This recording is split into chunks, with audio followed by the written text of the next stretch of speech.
Hello, and thanks again for tuning in with BuiltJ.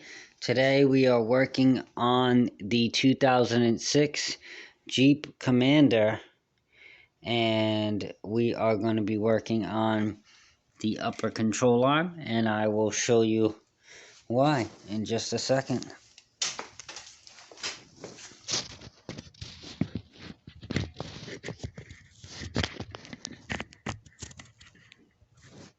Alright, now that I got you on the tripod, just take a look at that control arm.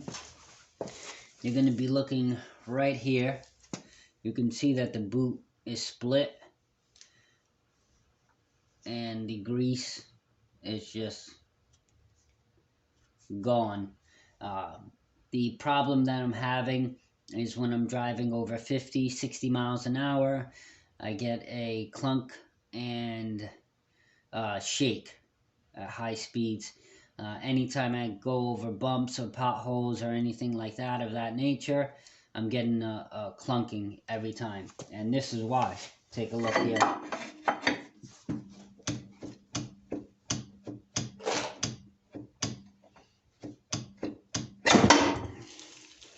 So that's exactly what's happening. So I'm going to go ahead and I'm going to replace this. The opposite side has already been replaced, but I'm going to go ahead and show you the process here, where you're just going to go ahead and remove 3 bolts. It's going to be essentially this bolt. There's a bolt back there, and then there's another bolt back here. So first you do have to remove the tire, but other than that, essentially the control arm contains 3 nuts that you're going to have to, 1 nut and 2 bolts that you're going to have to go ahead and remove. So let me go ahead and start the process now, and let's get to it. Okay, so you want to start off with breaking the lug nuts loose. These particular lug nuts on this Jeep is a 19mm socket. You can use a 3/4 inch ratchet, or you can use a breaker bar. I like to use a 3/4 inch ratchet with a breaker bar or a nice pole to go ahead and get me leverage, just enough to break the torque off these lug nuts. I believe they're torqued down anywhere from 80 foot-pounds to 100 foot-pounds. I don't recall the actual specs on this, but it's anywhere between 80 foot-pounds and 100 foot-pounds. I can't see why they would be torqued down any more than that. But once you do that, go ahead and remove them, which we'll go ahead and remove them now. These I have already broken loose. So after they're broken loose, we're going to go ahead and lift up the vehicle. I already have the vehicle jacked, so let me go ahead and start to lift the vehicle.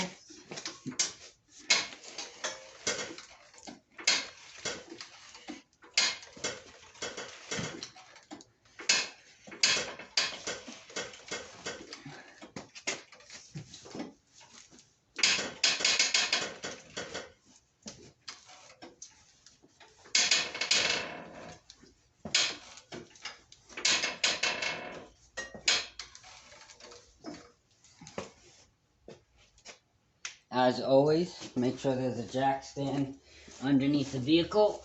Now that the wheel is off the ground, you should be able to go ahead and take off those lug nuts. Alright.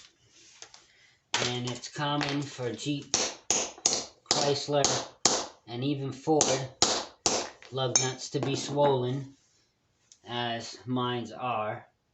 They're definitely swollen. So I'll need new lug nuts eventually.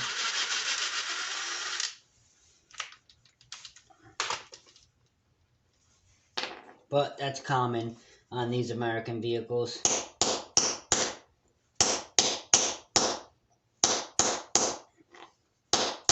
I like to take a hammer, hit the socket, and it should break that loose. That way you can take the lug nut out of your socket, because they do get stuck, especially if they're swollen. If they're really bad, they actually won't come off. They'll stay stuck in the socket because they're so swollen, or the socket won't even fit on there. That's how bad they get. As you can see, this one's swollen, so that's as far as it wants to go before it starts to become a problem. So I'll be replacing my lug nuts, not right now, but in due time.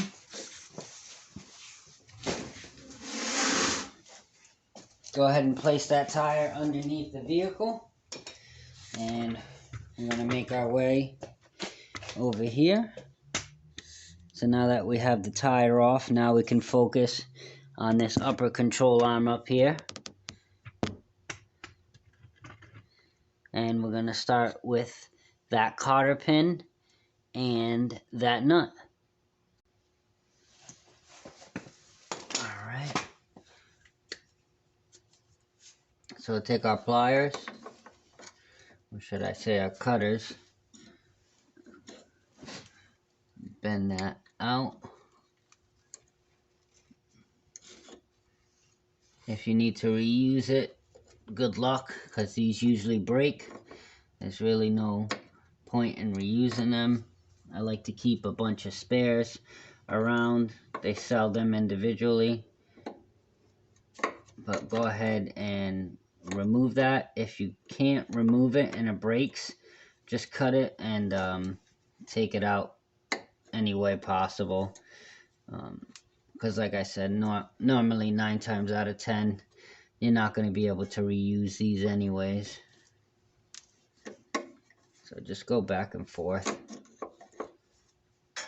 It's alright if it breaks. If it breaks, you just take it out the other side, or whatever way you can. I like to go back and forth, or left and right, should I say, and just pry at it. And then should be able to just pull it out, and there's your cotter pin. So now that that's out, we'll throw a socket on there and get that off. Alright, so I have my 1/2 inch socket on a 3/4 inch ratchet. This is a bigger Jeep, so I normally don't use the 3/8 ratchet because you start to break the gears inside them, especially if you have a cheap one, which I don't recommend using a cheap one. Use a good quality ratchet. So go ahead and break that loose. This is a 19mm. So crack that loose. Oh.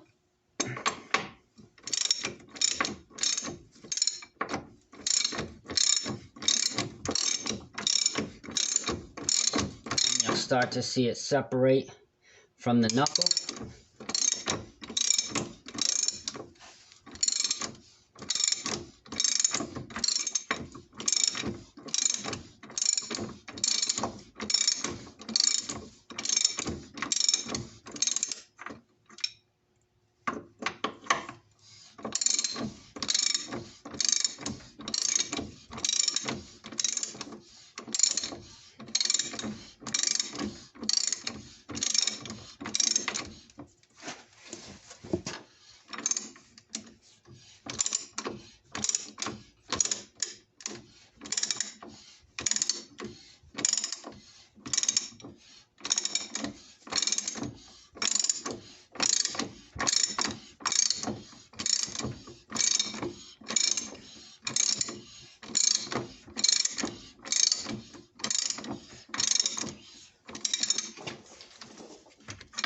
It's almost out.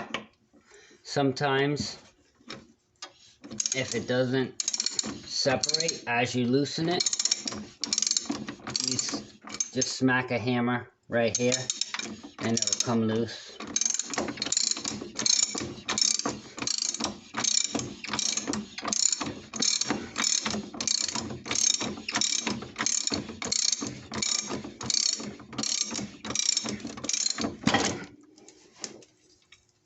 All right.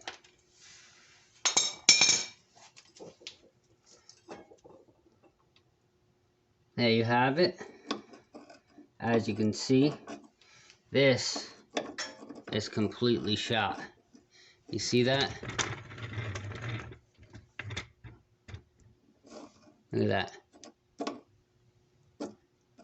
that. That is no good. It's supposed to be solid.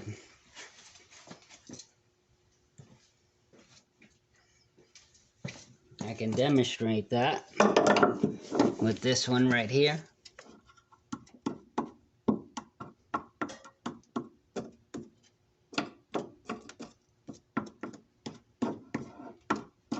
That's solid. I can't move it forward. I can't move it backwards.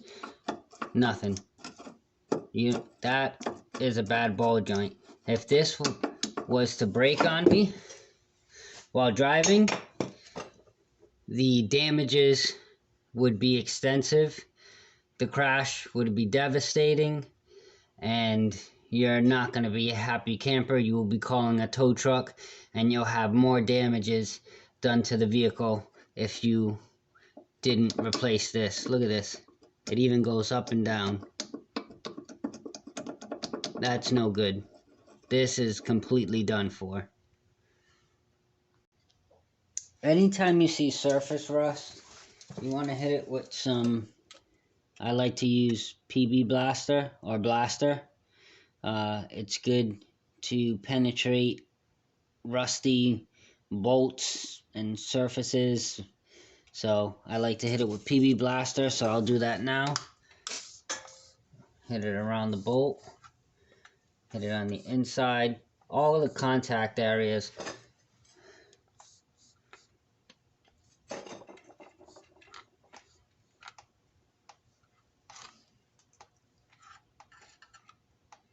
We'll let that sit and then we'll come back.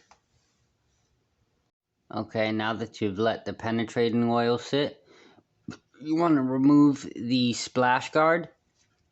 And if your Jeep is anything like mine, all the fasteners, the plastic fasteners that hold the splash guard in place, which are those holes right there, they go all the way down to the side skirt. They come all the way up,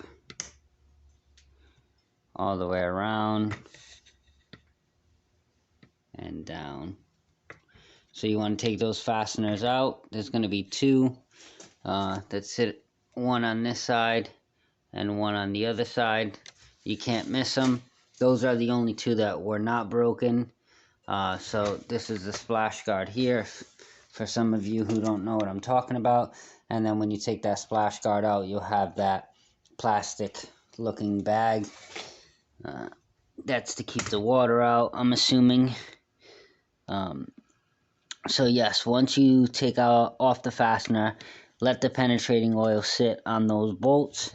You'll see back here that I have the 1/2-inch ratchet with an 18mm socket, and then on this side you're going to go ahead and put a 15mm wrench on there to hold it while you zip it off with the ratchet. So I'll go ahead and I'll do that now. Let me set you guys up for success. So we'll do that there.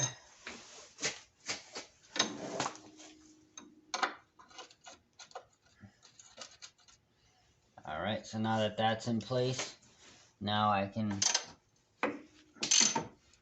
look at that, it's just sitting right on the spring for this particular bolt.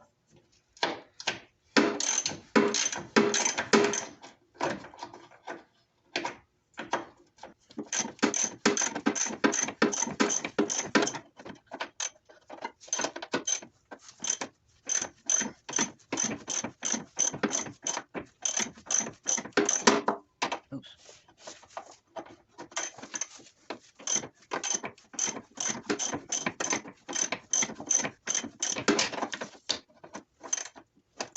Alright, almost off.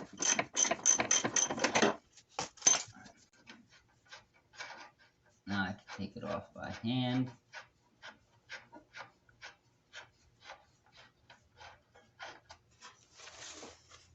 There's the nut.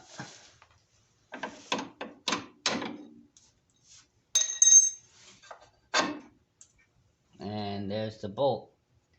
But it looks like that bolt is hitting the suspension, so we may have to remove the suspension to get that bolt out, because yeah, that is not going to come free that easily. So we'll have to remove the strut mount so we can move that strut forward. Therefore, we can remove that bolt. So we'll go ahead and we'll do the other side.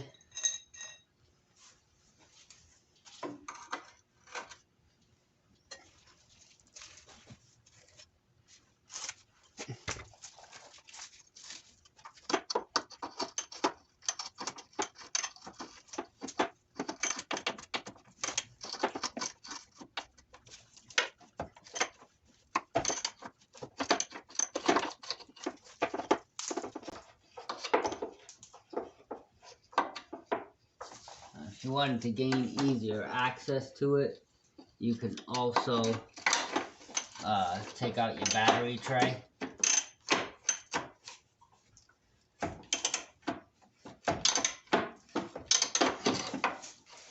It is quite a bit of work, but I'll zip through this and then I'll get you guys back once I have it off.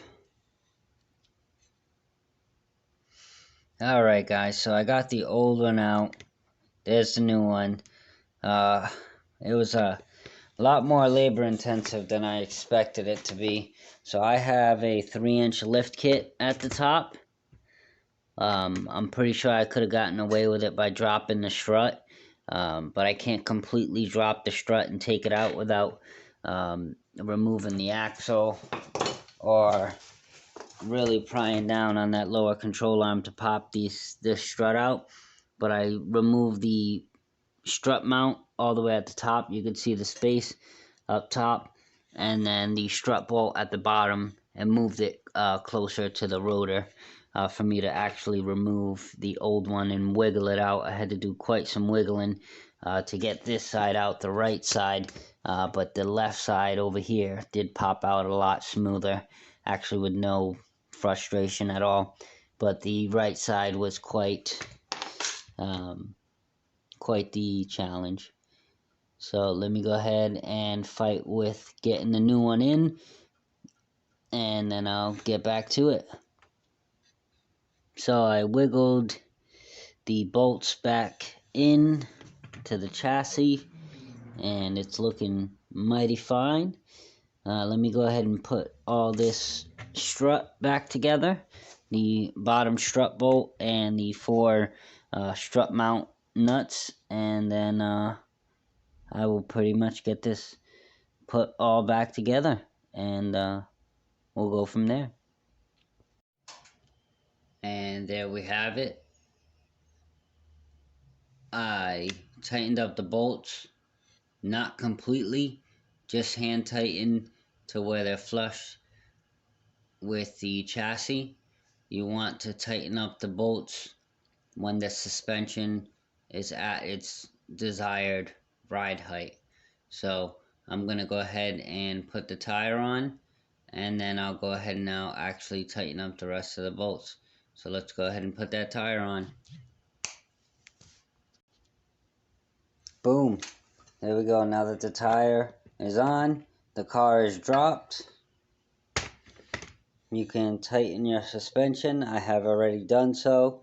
So you want to tighten everything. So you want to tighten your nut that's connected to your knuckle. You also want to tighten, in this case, you'll hold your 15mm wrench on this bolt, and then you'll go ahead and you'll tighten the nut that sits behind this harness here, which is an 18mm bolt, and you'll do so the same on this side. So you'll put the 15mm wrench there, and then get a ratchet with a socket that's an 18mm socket, and then you'll do the same on this side, and you'll tighten it up to spec, and then you're good to go. You should be ready to go. And the reason why you tighten it when the car is at its leveled ride height is to prevent any premature bushing wear on these bushings and the ball joint and so on and so forth. But other than that, that's pretty much how you change an upper control arm on a Jeep Commander, pretty much from 2006 to 2010. And I believe some Jeep Grand Cherokees, are very similar in regards to this process as well. I thank you guys for tuning in. If you liked this video and found it helpful, like, comment, and subscribe. And you guys have a great day and keep working hard.